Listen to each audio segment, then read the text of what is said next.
পরিবাহী শব্দটা শুনেই তোমরা বুঝতে পারছো যে এর ভিতর থেকে ইলেকট্রন সহজে পরিবাহিত হবে, অর্থাৎ তড়িৎ প্রবাহ ভালোভাবে হবে। তাহলে যে সকল পদার্থের মধ্য দিয়ে সহজে তড়িৎ প্রবাহ চলতে পারে তাদেরকেই পরিবাহী বলা হয়। যেসব ধাতব পদার্থ আমরা দেখে থাকি এগুলোই কিন্তু তড়িৎ সুপরিবাহী।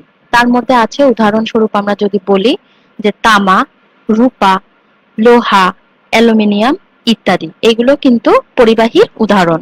আর এই পরিবাহীর আপেক্ষিক রোধ অনেক কম হয়। যেমন 10⁻⁻8 ওহম মিটার, এই চিহ্নটিকে আমরা বলছি ওহম, ওহম মিটার ক্রমের, অর্থাৎ এর মান হবে 10⁻⁻8। আর সর্বোচ্চ একটা সুন্দর উদাহরণ হচ্ছে যদি আমরা দিই তাহলে সেটা হচ্ছে রূপা। এটা হচ্ছে উত্তম একটি ধাতব পরিবাহক। আর পরিবাহীতে প্রচুর পরিমাণ মুক্ত ইলেকট্রন থাকে, যার কারণে এই পরিবাহের দু প্রান্তে যদি সামান্য বিভব পার্থক্য দিতেই পারি তাহলে ইলেকট্রন গুলো মুক্ত হয়ে যায় আর তড়িৎ প্রবাহের সৃষ্টি হয়, অর্থাৎ পরিবাহীর ভিতরে সহজে তড়িৎ পরিবাহী ঘটে। এবার আসি অর্ধ পরিবাহী। অর্ধ পরিবাহী নাম শুনে বোঝা যাচ্ছে যে অর্ধেক পরিবহন, অর্থাৎ একটু একটু তড়িৎ পরিবহন করতে পারে। অর্থাৎ যে সকল পদার্থের তড়িৎ পরিবাহিতা অপরিবাহী ও পরিবাহীর মাঝামাঝি, অপরিবাহী বলতে যারা তড়িৎ পরিবহন করছে না, আর পরিবাহী বলতে যারা তড়িৎ পরিবহন করে, এই দুই ধরনের পদার্থের মাঝামাঝি যেসব পদার্থ আছে সেগুলোকে আমরা বলছি অর্ধ পরিবাহী। আর এটাকে আমরা যদি ইংরেজিতে বলি, ইংরেজিতে বলবো কি সেমি কন্ডাক্টর, সেমি কন্ডাক্টর বা অর্ধ পরিবাহী। উদাহরণস্বরূপ কি কি আছে দেখো, জার্মেনিয়াম, সিলিকন, গ্যালিয়াম ইত্যাদি, এগুলো কিন্তু অর্ধ পরিবাহী পদার্থ। এইসব পদার্থের নাম তোমরা রসায়ন বিজ্ঞানে পড়ে এসেছো বা এইসবের নাম শুনে এসেছো। এই অর্ধ পরিবাহীর আপেক্ষিক রোধ কিরকম হবে? তাহলে ওই যে পরিবাহী আর অপরিবাহীর মতনই হবে, এদের মাঝামাঝি। তাহলে অর্ধ পরিবাহীর আপেক্ষিক রোধ পরিবাহী এবং অন্তরক এই দুইয়ের মাঝামাঝি হবে। এদের আপেক্ষিক রোধের একটি মান কিন্তু এখানে দেওয়া আছে 10⁻⁻4 ওহম মিটার থেকে 10⁻⁻2 ওহম মিটার, এই ক্রমের ভিতরে। আচ্ছা, এখানে একটি চিত্রের মাধ্যমে অর্ধ পরিবাহীর শক্তি ব্যান্ডকে দেখানো হয়েছে। এই যে যোজন ব্যান্ড আর পরিবহন ব্যান্ড, এই দুইয়ের মধ্যে যে শক্তি ব্যান্ড অর্থাৎ শক্তির মাত্রা হবে কতটুকু, 1.1 ইভি। ইভি বলতে এখানে ইলেকট্রন ভোল্ট, অর্থাৎ যোজন ব্যান্ড আর পরিবহন ব্যান্ডের মধ্যে শক্তি ব্যান্ডের যে পার্থক্য সেটা হবে 1.1 ইলেকট্রন ভোল্ট, বা তার যে লেস দেন চিহ্ন অর্থাৎ তার কম। এটাই হচ্ছে শক্তি ব্যান্ডের মান। তো দেখো এইবার আমি তোমাদেরকে এই চিত্র দ্বারা কি বোঝাতে চাচ্ছি, অর্ধ পরিবাহককে যদি বলে, প্রশ্নে আসতে পারে যে অর্ধ পরিবাহককে ব্যান্ড তত্ত্বের আলোকে সংজ্ঞায়িত করো। ব্যান্ড তত্ত্ব আমরা শক্তি ব্যান্ড ইতোমধ্যে পড়ে এসেছি। তো এই ব্যান্ড তত্ত্বের মাধ্যমে যদি প্রকাশ করতে বলে বা সংজ্ঞায়িত করতে বলে, সেক্ষেত্রে এরকম একটি চিত্র আমরা দিব এবং কিছু কথা লিখলেই কিন্তু আমরা ফুল মার্কস পেয়ে যাব। তাহলে দেখো কি বলছি এখানে। এখানে কিন্তু দেখা যাচ্ছে এটা একটা জার্মেনিয়াম বা আদর্শ পরিবাহক। এই জার্মেনিয়ামের সর্বশেষ কক্ষপথে কয়টি করে ইলেকট্রন থাকে জানো? 4টি করে যোজন ইলেকট্রন থাকে। এই 1, 2, 3, 4 প্রত্যেকটিতে কিন্তু 4টি করে যোজন ইলেকট্রন থাকে। কিন্তু এই যোজন ইলেকট্রন গুলো মুক্ত ইলেকট্রন কিন্তু নয়, কারণ এদের যে কক্ষপথে 4টি আছে এরা কিন্তু নিষ্ক্রিয় গ্যাসের মতো। এদের কক্ষপথে চাই যে এদের কক্ষপথে 8টি, মানে 4টি আছে, আরো 4টি ইলেকট্রন যোগ হোক এবং এরা নিষ্ক্রিয় হয়ে যাক, এরকম একটি টেন্ডেন্সি বা প্রবণতা এদের মধ্যে কিন্তু কাজ করে। যার কারণে এই ছবিতে দেখো এই প্রতিটি জার্মেনিয়াম পরমাণু অন্য 4টি জার্মেনিয়াম পরমাণুর মাঝখানে, এই যে 4টি পরমাণুর মাঝখানে নিজেকে স্থাপন করতে চায় বা স্থাপন করে নেয়। এই স্থাপন করেই এই প্রত্যেকটি ইলেকট্রন প্রত্যেকটি জার্মেনিয়াম থেকে একটি একটি করে ইলেকট্রন কিন্তু ভাগাভাগি করে নেয়। এরও কিন্তু 4টি ছিল। এই 4টি ইলেকট্রন ও এই জার্মেনিয়াম থেকে একটি, এই জার্মেনিয়াম থেকে একটি, এখান থেকে একটি এবং এখান থেকে একটি, এই নিলে এই চারটার সাথে আরো চারটা যোগ হয়ে গেল না? তাহলে কয়টি হলো? এর কক্ষপথে কিন্তু 8টি ইলেকট্রন দ্বারা পরিপূর্ণ হয়ে গেল। আর যখনই এই 8টি ইলেকট্রন পরিপূর্ণ হয়ে গেল, এই মধ্যবর্তী পরমাণুটা একটা বন্ধন সৃষ্টি করছে, এইগুলোর সাথে একটা বন্ধন তৈরি করছে, যেটাকে আমরা বলছি সহযোজী অনুবন্ধ।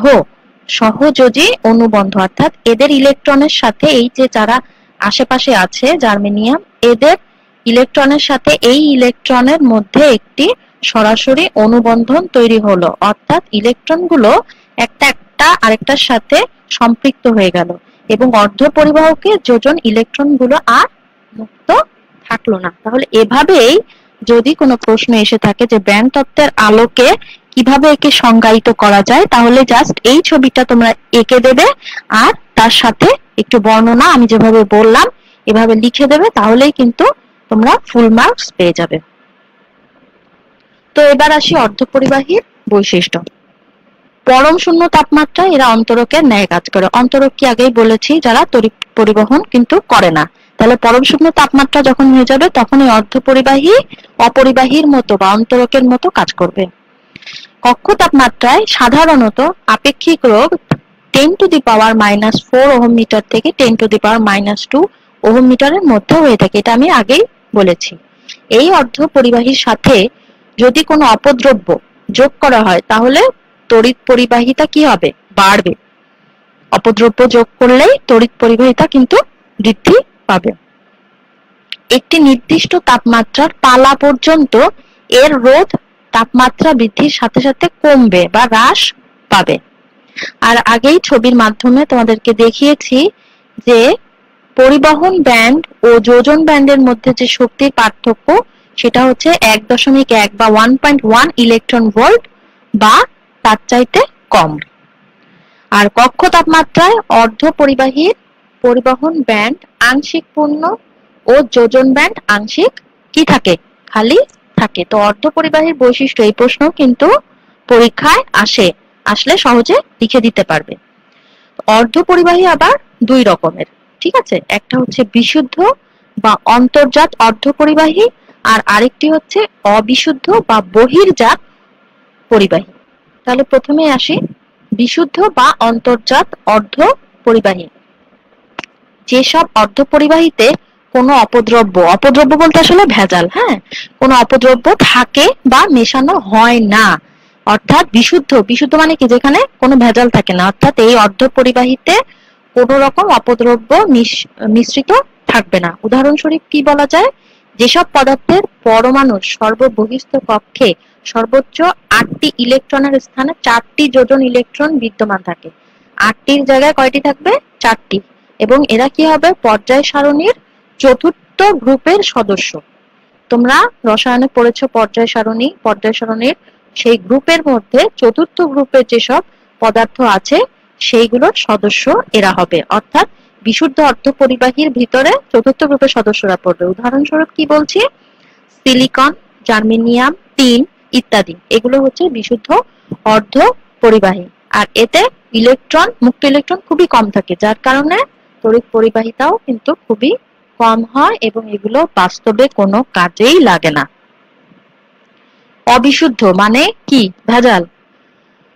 তাহলে অবিশুদ্ধ বলতে এখানে আগে যেরকম বিশুদ্ধের মধ্যে অপদ্রব্য মেশানো ছিল না, এই অবিশুদ্ধতে অপদ্রব্য মেশানো থাকবে। তাহলে বিশুদ্ধ অর্ধপরিবাহীর সাথে যদি খুব সামান্য পরিমাণে যথোপযুক্ত অপদ্রব্য মেশানো হয় তাহলেই সেটা দূষিত বা অবিশুদ্ধ বা বহির্জাত অর্ধপরিবাহী বলে বিবেচিত হবে। এখানে উদাহরণস্বরূপ কি বলা আছে?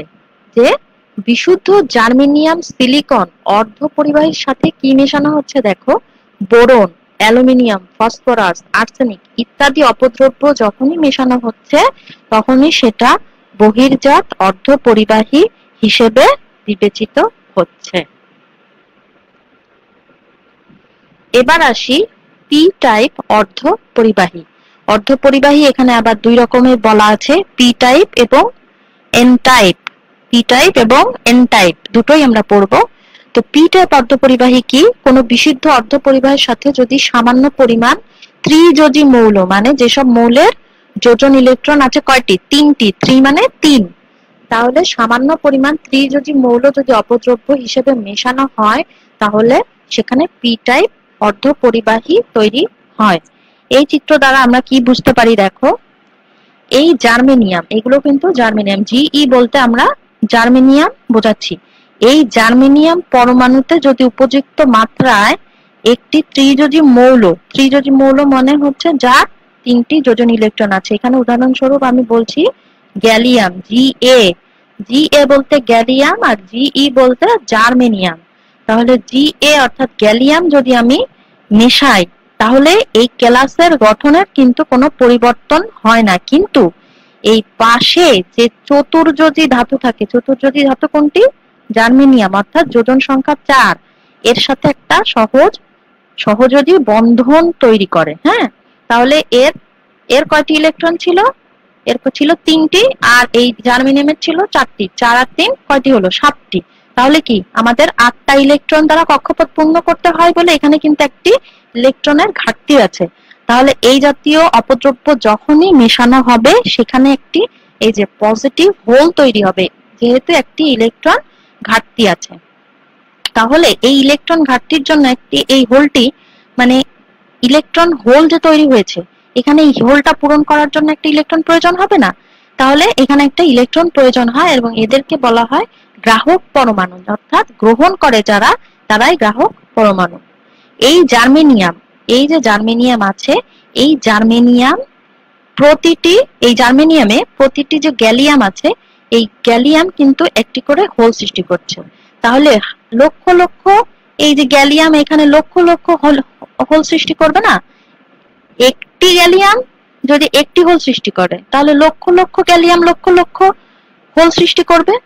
তাহলে এই গ্রাহক পরমাণুর এই যে বহির্খলকে কিন্তু কয়টি আছে যোজন? 7টি যোজন ইলেকট্রন এবং একটি হোল।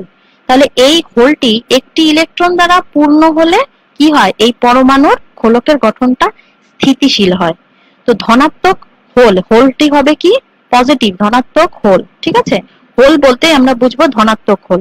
তো এই ধনাত্মক হোল ইলেকট্রনকে গ্রহণ করে, ফলে ইলেকট্রন জার্মেনিয়ামের মধ্যে গতিশীল থাকে। এইভাবে ইলেকট্রন পরমাণু থেকে পরমাণু কিন্তু যাতায়াত করতে থাকে। তো যে ইলেকট্রনটি হোলে চলে যায়, যেই পরমাণু থেকে এই ইলেকট্রনটা আসে সেখানে আরো একটি হোল সৃষ্টি করে, সেই হোলটা পূরণ করার জন্য আবার আরেকটি ইলেকট্রন আসে। এইভাবে একের পর এক কিন্তু হোল সৃষ্টি হয় এবং ইলেকট্রন দ্বারা পূর্ণ হতে চায় এবং ইলেকট্রনগুলো গতিশীল থাকে। এইভাবেই কিন্তু একটি পি টাইপ অর্ধ পরিবাহী সৃষ্টি হয়। এখানে হোল বেশি থাকে বলে গরিষ্ঠ আধান বাহক হচ্ছে, গরিষ্ঠ বলতে বেশি, যেটা বেশি থাকছে সেটা হচ্ছে হোল, আর যেটা কম থাকছে লঘিষ্ঠ আধান বাহক সেটা হচ্ছে ঋণাত্মক আধান বা ইলেকট্রন। ঋণাত্মক আধানকে আমরা বলছি কি? ইলেকট্রন। তাহলে পজিটিভ হলো কি? হোল, আর নেগেটিভ হচ্ছে ইলেকট্রন। এভাবেই কিন্তু একটা ছবি আঁকিয়ে দেবে এবং আমি যেভাবে বুঝিয়ে বললাম ঠিক সেভাবে বুঝিয়ে যদি এটি লিখতে পারো তাহলে ফুল মার্কস পেয়ে যাবে। এবার আসছি এন টাইপ অর্ধপরিবাহী। তাহলে পি টাইপে আমরা কি করেছি? ত্রিযোজী মৌল যোগ করেছি। আর এন টাইপে কি করব? যাদের পর্যায় সারণীর যেসব পঞ্চম সারির মৌল আছে, মানে 5টি যোজন ইলেকট্রন আছে, পঞ্চযোজী মৌল, তাদেরকে মেশাবো।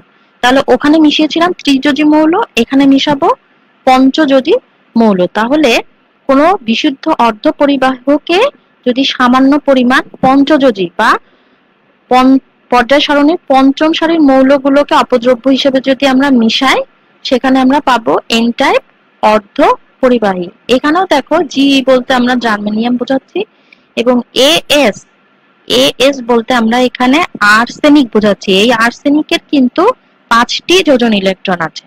তাহলে এই জার্মেনিয়ামের সাথে যদি উপযুক্ত মাত্রায় এই 5 যোজী ইলেকট্রন বিশিষ্ট আর্সেনিক মিশাই, এই যে একটি আর্সেনিক মিশিয়েছি, তাহলে এই ক্লাসের গঠনের পরিবর্তন হবে না, কিন্তু এই যে পাশে চতুর্যোজী মৌল কি জার্মেনিয়াম, এর সাথে কিন্তু একটা বন্ধন সৃষ্টি হবে। ঠিক আছে, বন্ধন সৃষ্টি হবে। এখানে দেখো আর্সেনিকের কয়টি? 5টি যোজন ইলেকট্রন ছিল, আর এই গ্যালিয়ামের ছিল 4টি। তাহলে 5 আর 4 হলো কয়টি? 9টি। তাহলে আমাদের কক্ষপথ পরিপূর্ণ হতে লাগবে 8টি। তাহলে এখানে কি হলো? 9টি আছে, অর্থাৎ একটি বেশি আছে।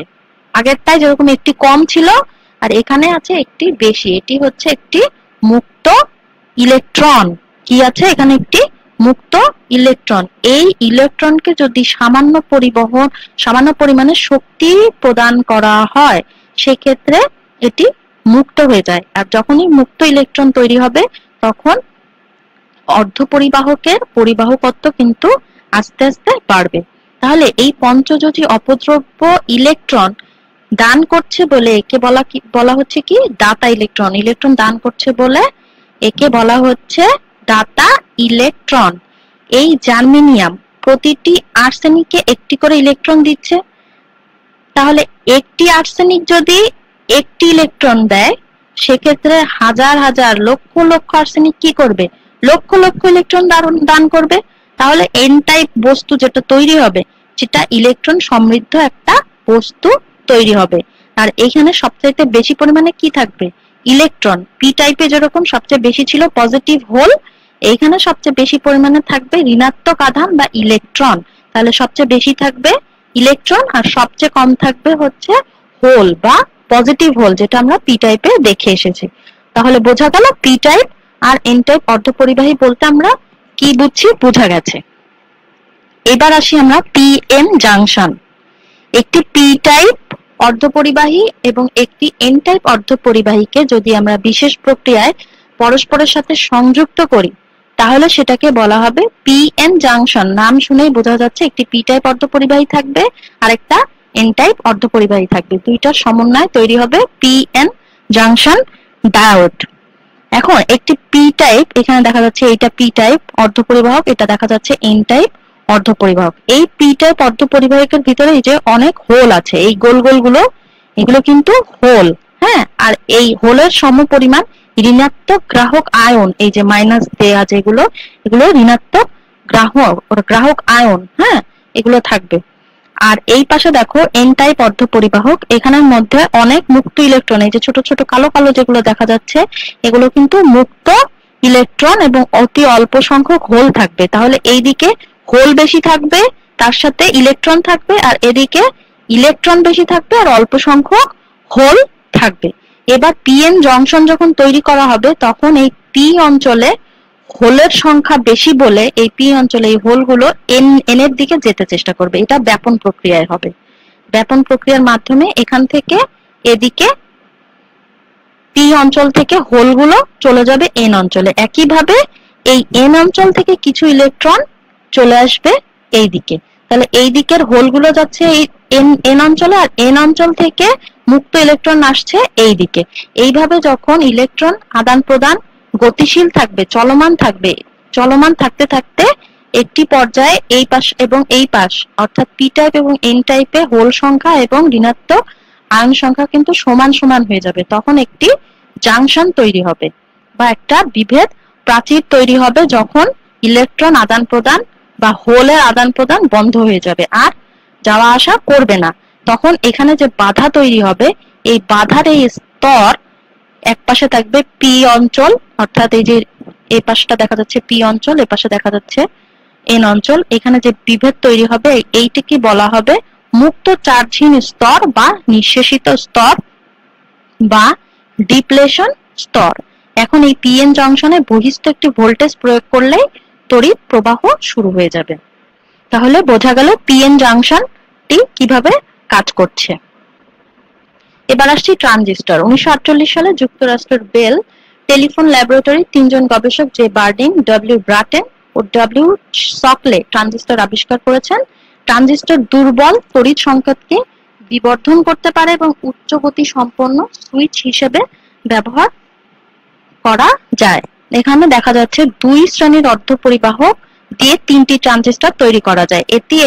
এতে একটি করে পি টাইপের কেলাসের উভয় পাশে এন টাইপের কেলাস আর আরেকটা এন টাইপের সাথে উভয় পাশে পি টাইপের কেলাস দ্বারা এটা করা যেতে পারে। এবং এখানে এই ট্রানজিস্টরে তিনটি অংশ থাকবে, একটি হচ্ছে নিঃসারক, এরাও চার্জ সরবরাহ করায়, আরেকটি থাকবে সংগ্রাহক, এরাও চার্জ সরবরাহ করে। এটা হচ্ছে সম্মুখ বায়াসে কাজ করে আর এই সংগ্রাহকটি হচ্ছে বিমুখী বায়াসে কাজ করে। এবং এই দুটির মাঝখানে যে অবস্থান করছে সেটি হচ্ছে পিঠ বা ভূমি বলা হয়। তাহলে পিঠ আর নিঃস্মারক যে সংযোগ, এইখানে সম্মুখী বায়াস কাজ করছে, যার কারণে রোধটা কম হচ্ছে। আর এই সংগ্রাহক আর পিঠের যে সংযোগ, এখানে বিমুখী বায়াস কাজ করছে, যার কারণে এখানে রোধটা বাড়ছে। এবার আসি লেড বা এলইডি, লাইট এমিটিং ডায়োড।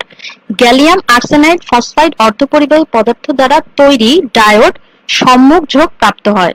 তখন পি অঞ্চল থেকে হোল আর এন অঞ্চল থেকে ইলেকট্রন দ্রুত জাংশনের দিকে ধাবিত হয়। পিএন জাংশন ডায়োড পড়িয়েছি ঠিক সেরকম ভাবে, এবং একসাথে মিলিত হয়ে যায়। ইলেকট্রন আর হোল যখন একসাথে মিলিত হয়ে যায় তখন একটা শক্তি তাপ হিসেবে প্রকাশ পায়। এই সময় ডায়োডটি উত্তপ্ত হয়ে যায়। কিন্তু এই ডায়োডে দেখা যায় যে পদার্থে ইলেকট্রন হোলের মিলনে নিঃসৃত শক্তি তাপ হিসেবে না বের হয়ে আলোকরশ্মি হিসেবে বের হয়। এটাই কিন্তু এলইডি হিসেবে কাজ করে। আর এলইডি ক্যালকুলেটরে ব্যবহার করা হয়ে থাকে। 0 থেকে 9 পর্যন্ত সংখ্যা আলোকিত করার জন্য কয়টি এলইডি এর প্রয়োজন? মোট 7টি এলইডি প্রয়োজন। এবার আসছি আইসি অর্থাৎ ইন্টিগ্রেটেড সার্কিট।